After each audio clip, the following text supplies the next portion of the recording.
അപ്പൊ ഈ ബ്രസീലിന്റെ കാര്യത്തില് എങ്ങനെയാ ഹോപ്പിന് ടൂർണമെന്റ് ഫ്രണ്ടിലേക്കും? ബ്രസീലിന്റെ കാര്യത്തിൽ സത്യമായിട്ട് പറഞ്ഞു കഴിഞ്ഞാൽ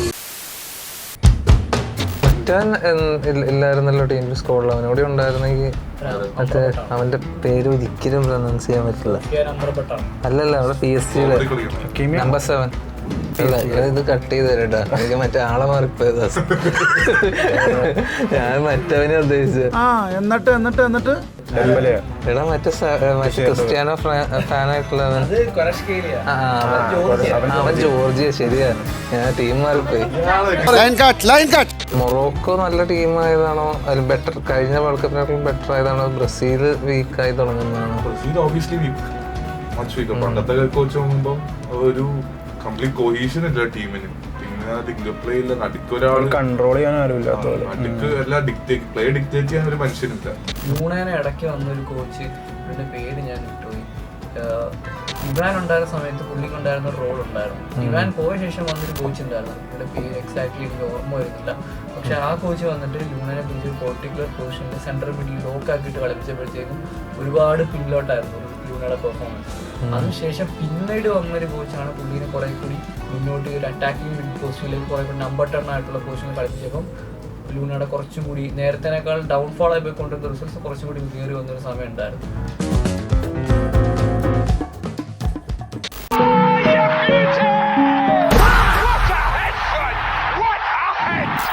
ഫസ്റ്റ് നമ്മുടെ ബ്രസീലിന്റെ സ്റ്റാർട്ട് ചെയ്യാല്ലേ?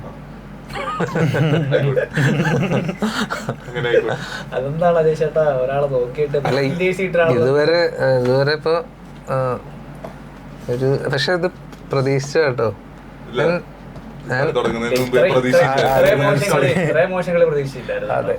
മൊറോക്കോ നല്ലൊരു രാജ്യമാണ്, അത് പറഞ്ഞിട്ടും അത് എക്സ്പെക്ട് ചെയ്തിട്ടുണ്ടായിരുന്നു. പിന്നെ ബ്രസീലിന്റേതായ പ്രശ്നങ്ങളുണ്ട് ബ്രസീലിന്. അല്ല ഇത് മൊറോക്കോ നല്ല ടീമായതാണോ, അതിൽ ബെറ്റർ കഴിഞ്ഞ വേൾഡ് കപ്പിനേക്കാളും ബെറ്റർ ആയതാണോ, ബ്രസീൽ വീക്കായി തുടങ്ങുന്നതാണോ? Brazil obviously weak, much weak. പണ്ടത്തെ കോച്ച് നോക്കുമ്പോൾ ഒരു കംപ്ലീറ്റ് കൊഹീഷൻ ഇല്ല ടീമിന്. പ്ലേ ഇല്ല, നടുക്കൊരാൾ കൺട്രോൾ ചെയ്യാൻ നടുക്ക് എല്ലാം പ്ലേ ഡിക്റ്റേറ്റ് ചെയ്യാൻ ഒരു മനുഷ്യനില്ല. നോക്കുമ്പോൾ മൊറോക്കോയുടെ പ്ലേ കണ്ടിരുന്നെങ്കിൽ ഫുൾ ആ കോർഡിനേറ്റഡ് പ്രസ്സും ഹൈ പ്രസ് ആയിരുന്നു, നല്ല ഹൈ പ്രസ്, പ്രോപ്പർ പാസിംഗ് സ്ട്രക്ചറിന് ആ ഒരു വെരി വെൽ കോച്ച് ടീമായിരുന്നു. എന്ത് പറഞ്ഞാലും അവരുടെ ഫുൾ മിഡ്ഫീൽഡ് തൊട്ട് നോക്കിക്കഴിഞ്ഞാൽ മിഡ്ഫീൽഡ് വെരി വെൽ ഓർഗനൈസ്ഡ്. അത്ര ബിഗ് നെയിംസ് ഒന്നും ഇല്ല, പക്ഷെ എന്നാലും നല്ല രീതിയിൽ. പക്ഷെ മറ്റാൻ ഇല്ലായിരുന്നല്ലോ ടീമിൽ സ്കോഡിൽ, അവനോടെ ഉണ്ടായിരുന്നെങ്കിൽ മറ്റേ അവന്റെ പേര് ഒരിക്കലും പ്രൊനൗൺസ് ചെയ്യാൻ പറ്റില്ല. അല്ലല്ല അവിടെ PSG നമ്പർ 7. ഏത് ടീമിലാ, മൊറോക്കോയാണോ ബ്രസീലിലാണോ? ഏത് ടീമിലുള്ള പ്ലെയറിനെ ഉദ്ദേശിക്കുന്നത്? മൊറോക്കോടെ. ഇത് കട്ട് ചെയ്ത് തരട്ടാ, എനിക്ക് മറ്റേ ആളെ മാറിപ്പോയതാ. ഞാൻ മറ്റവനെ ഉദ്ദേശിച്ചത്. എടാ മറ്റേ ക്രിസ്ത്യാനോ ഫാനായിട്ടുള്ളവൻ, അവൻ ജോർജിയ. ശരിയാ, ഞാൻ ടീം മാറിപ്പോയി. എന്റെ അടുത്ത് ഞാനുണ്ടാവും ആ ഒരു ധൈര്യം. ഫുട്ബോൾ നോളജ് എക്സ്പോസ് എങ്ങനെയാണ് നമ്മുടെ ഫുൾ ടൈം ഡെല്യൂഷൻ തുടങ്ങിയിരിക്കുന്നത്. ഡെല്യൂഷണൽ ടോപ്പിക്സ് കൂടെയാണ്. ആദ്യം വിചാരിക്കുന്നത് വേറെ രാജ്യത്ത് കളിക്കുന്ന. ഞാൻ ഒരു കണ്ടന്റിന് വേണ്ടി അത് ഇട്ടതാ.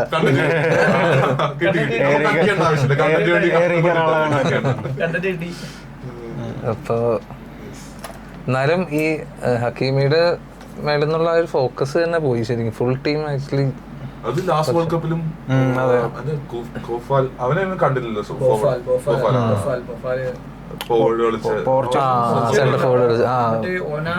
നല്ലോണം ജമ്പ് ചെയ്യുന്നതാണല്ലോ. ഒരു പ്രോപ്പർ ഫോർവേഡ്, വിങ്ങറും ഫോർവേഡ് എല്ലാ ബ്രഹീം ഡയേഴ്സ് നല്ല പെർഫോമൻസ് പെർഫെക്റ്റ് ആയിരുന്നു. Weightage correct. പിന്നെ മെയിൻ പ്ലെയറിനെ പറ്റി പറയാതെ പോകാൻ പറ്റത്തില്ലല്ലോ നമുക്ക്. ഏത് ടീമിന്റെ? പറഞ്ഞോ അല്ല പറഞ്ഞു അല്ല നീ പറഞ്ഞു. അല്ല പുള്ളിക്കാരന്റെ ആ ഒരു കളിയിൽ തന്നെയാണ് ഇപ്പൊ ആ ഒരു ടൈപ്പ് ഓഫ് പ്ലെയർ ആണ് സത്യം പറഞ്ഞാൽ ബ്രസീൽ ഇപ്പൊ മിസ് ചെയ്യും. അല്ല പക്ഷെ ഈ ബ്രസീലിന്റെ പ്രശ്നം എനിക്ക് പേഴ്സണലി തോന്നിയത്, ബ്രസീലിന് അന്ന് മറ്റേ ആ 2010-ലാണെങ്കിലും 14-ലാണെങ്കിലും ബ്രസീൽ ഇപ്പം എന്താ റിസൾട്ട് വൈസ് നോക്കാൻ നേരത്ത് നമുക്ക് നോക്കാം ബ്രസീൽ തോറ്റെന്ന് പറയാം. പക്ഷെ അവർ ഗെയിം ഭയങ്കര ഫ്ലോലെസ് ആയിരുന്നു, ഭയങ്കര ഡേഞ്ചറസ് ആയിരുന്നു. എപ്പോഴുള്ള ആര് വേണമെങ്കിലും എന്ത് വേണമെങ്കിലും ചെയ്യാന്നുള്ളൊരു അൺപ്രഡിക്റ്റബിലിറ്റി ശരിക്കും ബ്രസീലിനുണ്ട്. അത് പോയി കംപ്ലീറ്റ്ലി പോയി. നമ്മൾ വേറൊരു കാര്യം ശ്രദ്ധിച്ചു നോക്കി കഴിഞ്ഞാൽ പണ്ടത്തെ ആ ബ്രസീലിന്റെ സ്ക്വാഡ് എന്ന് പറയുമ്പോഴത്തേക്കും മറ്റേ ഫാവെല്ല ഉണ്ടല്ലോ, ബ്രസീലിന്റെ ഫാവെല്ലയില് കളിച്ച് വന്നിട്ടുള്ള ആളുകളെ പോലെ അത് ഇങ്ങനെ ഡിക്റ്റേറ്റ് ചെയ്യാൻ കഴിവുള്ള ടൈപ്പ് ഓഫ് പ്ലേയേഴ്സ് ആയിരുന്നു. ഒന്നിനും പേടിയില്ലാത്ത കൈൻഡ് ഓഫ് പ്ലേയേഴ്സ് ആയിരുന്നു. ഇപ്പൊ കുറെ കൂടി സബർബൻ ടൈപ്പ് ഓഫ് പ്ലേയേഴ്സ് ആണ് എന്റെ ഒരു ഇത് തോന്നുന്നത്. ലീഗും കോച്ചിങ്ങും ഭയങ്കര നല്ല രീതിയിൽ എഫക്ട് ചെയ്തിട്ടുണ്ട്. പണ്ടത്തെ അവന്മാര് എന്ന് പറഞ്ഞാൽ ഒറ്റയ്ക്ക് ചെല്ലുക, ഒറ്റയ്ക്ക് അടിക്കാനുള്ള ആ ഒരു ധൈര്യത്തിൽ പൊക്കോണ്ടിരുന്ന അവന്മാര് ആ ഒരു ഇതിൽ നിന്ന് മാറി ഇപ്പൊ ഫുള്ളി കോച്ച്ഡ്, എല്ലാവരും ആ ഒരു പൊസിഷൻ മെയിൻറ്റെയിൻ ചെയ്യുക, ഒറ്റയ്ക്ക് റിസ്ക് എടുക്കാണ്ട് റിസ്ക് ഭയങ്കരമായിട്ട് അവോയ്ഡ് ചെയ്തുള്ള കളിയാണ് ഇപ്പൊ. പണ്ടത്തെ റിസ്ക് എടുക്കുക, മാക്സിമം റിസ്ക് മാക്സിമം റിവാർഡ്, ആ ഒരു സാധനമാണ്.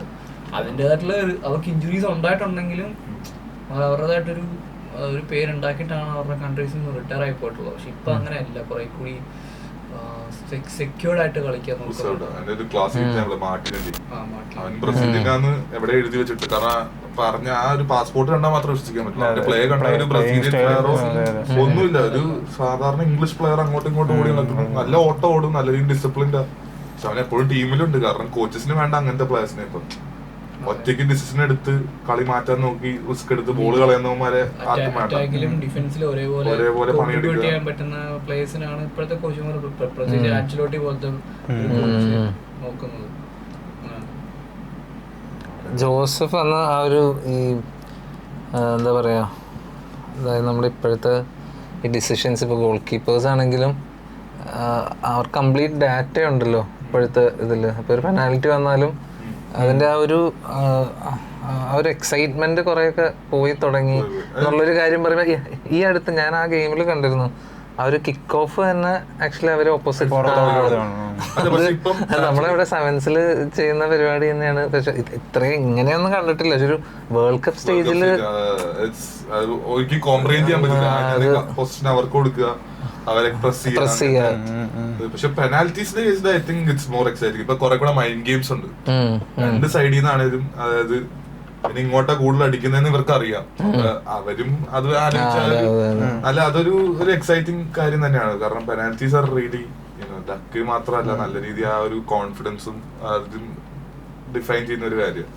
അപ്പൊ ഇത് ഇച്ചിരി ഒരു ഡയറും കൂടെ ആഡ് ചെയ്തു എന്നുള്ള ഫീലിംഗ്. പക്ഷെ overall coaching vice I think ഭയങ്കര വ്യത്യാസം, ഡിഫിഷ്യൻസ് ഭയങ്കരമായിട്ട് ചേഞ്ച് ആയിട്ടുണ്ട്. പണ്ടത്തെ ഒരു ജയിക്കാന്നുള്ളൊരു സംഭവം മാത്രമേ ഇപ്പൊ ഒരു മാർജിൻസ് ഉണ്ട്, small margins of errors remove ചെയ്യാൻ നോക്കലാണ്. ഇപ്പം ഞാൻ ഫോളോ ചെയ്യുന്ന ആർസണൽ ആർട്ടിറ്റ എന്നൊക്കെ പറഞ്ഞ ഒരു ഡിക്റ്റേറ്ററാണ് വിളിക്കുന്നത്. കാരണം പുള്ളി അങ്ങനെയാണ് മാനേജ് ചെയ്യുന്നത്. അതായത് ഇന്ന സ്ഥലത്ത് ഇയാൾ ഇവിടെ ആവുമ്പോ ഇയാൾ ഇവിടെ ഉണ്ടായിരിക്കണം, ഇല്ലെങ്കിൽ ഇവിടെ എറേഴ്സിന് ചാൻസ് കൂടില്ല എന്നുള്ളൊരു സാധനം. അതായത് ഇവന്റെ കയ്യിൽ ബോൾ പോയാലും റിക്കവർ ചെയ്യാൻ ആളുണ്ടാവണം എന്നുള്ളൊരു ആ ഒരു ഇത് വരുമ്പോ പ്ലേയേഴ്സിന്റെ ക്രിയേറ്റീവ് ഫ്രീഡം ഭയങ്കരമായിട്ടും നഷ്ടപ്പെടുകയാണ്. കാരണം അവർക്ക് എന്താ ചെയ്യേണ്ടത് എന്ന് ഓൾറെഡി ഒരു കോച്ചിങ് ഇത് കൊടുത്തു കഴിയുമ്പോഴത്തേക്കും അവർക്ക് സ്വന്തമായിട്ട് ചെയ്യാൻ ഒരു ധൈര്യക്കുറവുണ്ടാവും. കാരണം പക്ഷെ അപ്പോഴും ഫോൾസ് നയൻ ഉണ്ടായിരുന്നു ഒരാൾക്ക് ഒരു ഫ്രീഡം ഉള്ളത്. അത് പക്ഷെ അതെ അതെ റോളാണ്, പക്ഷെ അതൊരു കംപ്ലീറ്റ് ഫ്രീഡം തന്നെയായിരുന്നു ശരിക്കും. പുള്ളി ഡ്രോപ്പ് ഇൻ ഡീപ്പ് എന്നുള്ളതാണ് പുള്ളിയുടെ പുള്ളി അങ്ങനെ മുമ്പിൽ പോയി പക്ഷെ അപ്പോഴും ഒരു ഫോൾസ് നയൻ ആണെങ്കിലും പുള്ളിയുടെ ഒരു സിസ്റ്റം എന്ന് പറയുമ്പോഴത്തേക്കും ആസ് എ നമ്പർ 9 അറ്റാക്ക് ചെയ്ത് കളിക്കുക എന്നുള്ളതല്ലേ. ഫോൾസ് നയൻ കുറച്ചും കൂടി ഡീപ് ലൈങ് ആയിട്ട് ഇറങ്ങി വന്നിട്ട് സപ്പോർട്ട് ചെയ്ത് കളിക്കുക. അപ്പോഴും ഒരു ഫ്രീഡം എന്ന് പറയുന്നത് എനിക്ക് തോന്നുന്നില്ല ഫ്രീഡം ഉണ്ടെന്നുള്ള കാര്യം. ശരിക്കും ഒന്ന് പെപ് ഗാർഡിയോള പെർഫെക്റ്റ് ബാലൻസ് നിർത്തിയത്. He still let his players show of what they have. ആ ഒരു അതായത് നിങ്ങൾക്കുള്ളത്. അത് പക്ഷെ എനിക്ക് കുറച്ചുകൂടെ തോന്നിയത് സ്കലോണിയിലാണ്. സ്കലോണിക്ക് അത്ര ഒരു സിസ്റ്റം പെപ് ഗാർഡിയോളയുടെ അത്ര വലിയൊരു സിസ്റ്റം ഇൻഫ്ലുവൻസ് ചെയ്യാൻ പറ്റില്ല. കാര്യം അതൊരു നാഷണൽ ടീം കൂടിയാണല്ലോ. സ്കലോണി ഗാർഡിയോള കമ്പാരിസൺ അല്ല പറയുന്നത്. പക്ഷെ അർജന്റീനയുടെ ഒരു സെർട്ടൈൻ പീരീഡ് ഓഫ് സ്കലോണി വന്നതിന് ശേഷമുള്ള സക്സസ്ഫുൾ ആ ഒരു പീരീഡ് എടുത്തു കഴിഞ്ഞാല് പുള്ളിക്കാരനും പ്ലേയേഴ്സും കൊടുത്തിട്ടുള്ള കൈൻഡ് ഓഫ് ഫ്രീഡം ഉണ്ട്. അത് പ്ലേയേഴ്സ് നന്നായിട്ട് യൂസ് ചെയ്തിട്ടുള്ളതുകൊണ്ടാണ് കോപ്പ അമേരിക്കയിലും വേൾഡ് കപ്പായാലും അവർക്ക് അച്ചീവ് ചെയ്യാൻ പറ്റിയിട്ടുള്ളത്. അതൊരു പോയിന്റ് അല്ലേ. ഒബ്വിയസ്ലി അത് പ്ലേയേഴ്സിന്റെ കേപ്പബിലിറ്റിക്ക് അനുസരിച്ചുള്ള സിസ്റ്റം ബിൽഡ് ചെയ്യുമ്പോഴത്തേക്കും അവരുടെ ഫുൾ പൊട്ടൻഷ്യൽ ഒബ്വിയസ്ലി പുറത്ത് വരും. അപ്പോഴത്തേക്കും നാച്ചുറൽ പ്ലേയിങ് സ്റ്റൈൽ എന്തായാലും അവർക്ക് പുറത്ത് കാണിക്കാൻ പറ്റും.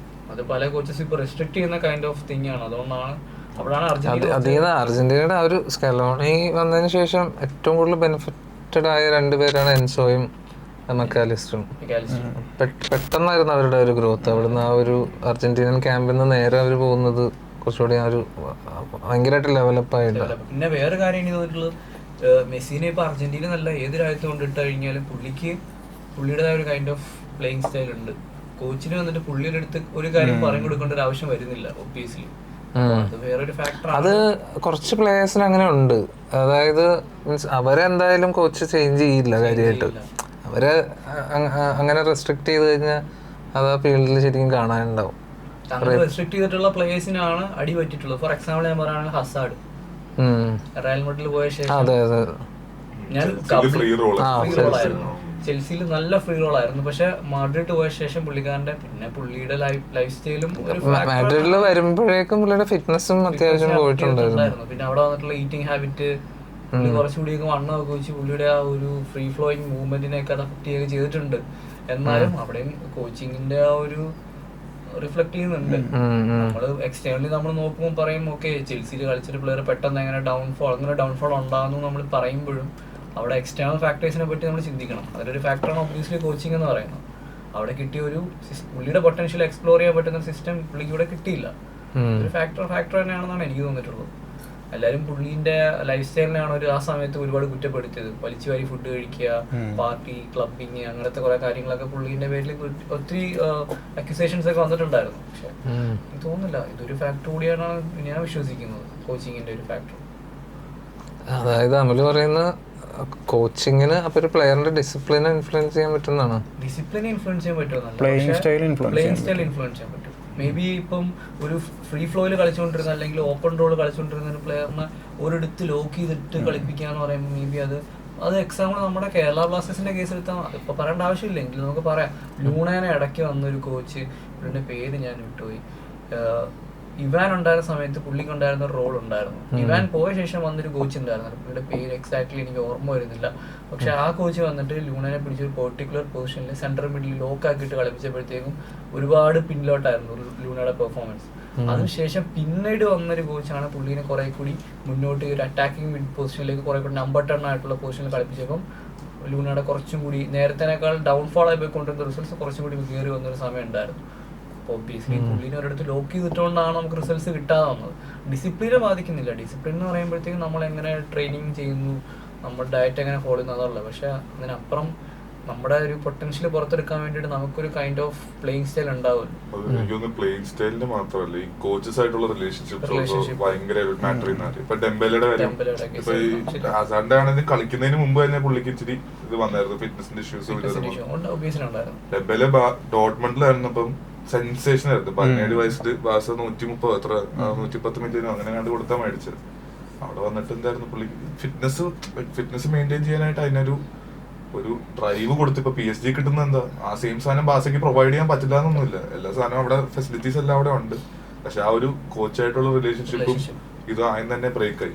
അത് വന്നു കഴിഞ്ഞാൽ പിന്നെ അവർക്ക് അതിൽ റിക്കവർ ചെയ്ത് വരാൻ, കാരണം ഇന്റേണൽ പൊളിറ്റിക്സ് ഉണ്ടാവും ഇന്നവനോ, ലൈക്ക് ആ ഒരു അകത്തുള്ള നടക്കുന്ന കാര്യങ്ങള് എന്താണെന്ന് പറയാൻ പറ്റില്ല. ഇപ്പം അവന് പ്രോമിനൻസ് കൊടുത്തു PSG and is working hard. ഇപ്പൊ ട്രാക്ക് ബാക്ക് ചെയ്യാനാണെങ്കിലും എന്തിനാണെങ്കിലും നല്ല രീതിയിൽ വർക്ക് ചെയ്യുന്നുണ്ട്, നല്ല ഔട്ട്പുട്ട് ഉണ്ട്. അപ്പം ഞാൻ പറയുന്ന പോയിന്റിലേക്കല്ല നമ്മളൊരു കൺക്ലൂഷനിലേക്ക് എത്തുന്നത്. കാര്യം കോച്ചിന്റെ സൈഡിൽ നിന്ന് അങ്ങനെ പുള്ളിയുടെ ആ ഒരു പൊട്ടൻഷ്യൽ എക്സ്പ്ലോർ ചെയ്യാനുള്ള അവസരം കോച്ചിന്റെ സൈഡിൽ നിന്ന് കിട്ടുന്നുണ്ടല്ലോ. Coach actually made him better like in this case. Like ഇപ്പൊ നോക്കിക്കഴിഞ്ഞാൽ അവൻ ഒരു റൈറ്റ് വിംഗർ ആയിട്ട് കിടന്ന് ഇപ്പൊ സ്ട്രൈക്കറായി പല റോൾസ് പുള്ളിക്ക് ചെയ്യാൻ പറ്റുന്നുണ്ട്. പുള്ളിയുടെ സ്കിൽസ് മാക്സിമം യൂട്ടിലൈസ് ചെയ്യുക. അപ്പൊ അത് ആ ഒരു റിലേഷൻഷിപ്പും കൂടെ ഐ തിങ്ക് മാച്ചസ്. കാരണം ആ റിലേഷൻഷിപ്പ് നല്ല അല്ലായിരുന്നുണ്ടെങ്കിൽ ഇവിടെ വന്നാലും ഫെയിലിയർ ആയാലും ഓൾമോസ്റ്റ് എല്ലാരും എഴുതി തള്ളിയിരുന്നു. ബാസയില് ഫുൾ ഇഞ്ചറി ആയി, ഡെംബെലെ നടന്നു പോകുമ്പോ ആംബുലൻസിൽ വെച്ചുണ്ടാക്കുക, ആ ഒരു ഇതില് എത്തിയപ്പോഴത്തേക്കും ഓൾമോസ്റ്റ് കഴിഞ്ഞ് നമ്മൾ അങ്ങനെ എനിക്ക് തോന്നുന്നു. അങ്ങനെ ഒരു നല്ലൊരു പൊട്ടൻഷ്യൽ ഉള്ള പ്ലെയർ ആയിരുന്നു ഡെലെ അലി എന്ന് പറഞ്ഞിട്ടുള്ള. അങ്ങനെ ഇങ്ങനെ ഒരു കോച്ചുള്ള റിലേഷൻഷിപ്പിന്റെ ഇഷ്യൂസ്, മെന്റൽ ഹെൽത്തിന്റെ മെന്റൽ ഹെൽത്ത് ആറ്റിറ്റ്യൂഡ് പ്രോബ്ലംസ്, അങ്ങനെ കുറെ ഇഷ്യൂസ് ഉണ്ടായി. ഒരു കരിയർ റൂണായി പോയ ഒരു പ്ലെയർ ആയിരുന്നു.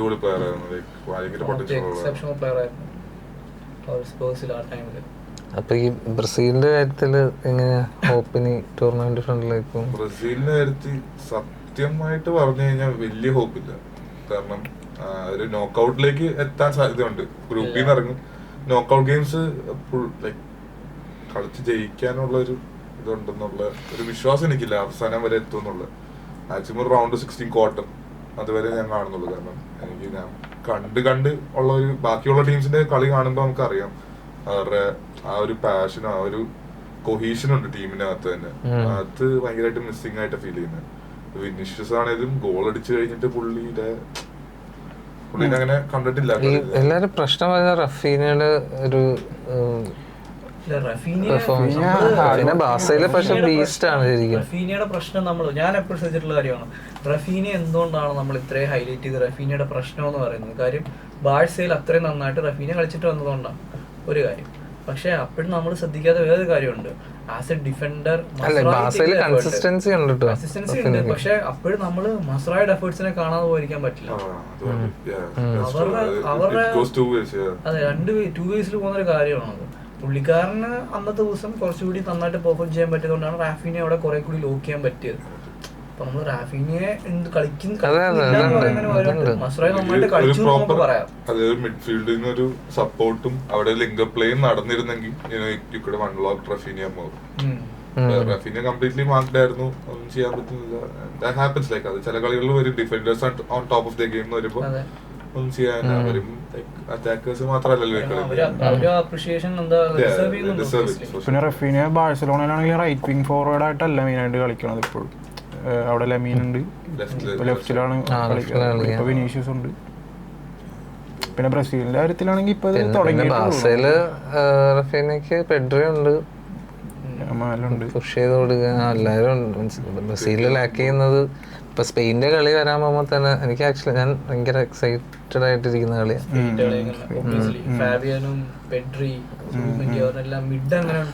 ഫോർവേഡിൽ എനിക്ക് സത്യം പറഞ്ഞാൽ എനിക്കൊരു പ്രോപ്പർ സ്ട്രൈക്കറിനെ എനിക്ക് ഐഡന്റിഫൈ ചെയ്യാൻ പറ്റില്ല. ഇല്ല സ്പെയിന്റെ സ്ട്രൈക്കിംഗ് ഭയങ്കര മോശമാണ്. കളിക്കുന്നു അതനുസരിച്ചിരിക്കും. അതെ എന്റെ ഒരു ഞാൻ പെഡ്രി ഈ വേൾഡ് കപ്പില് ഒരു സ്പെയിന്റെ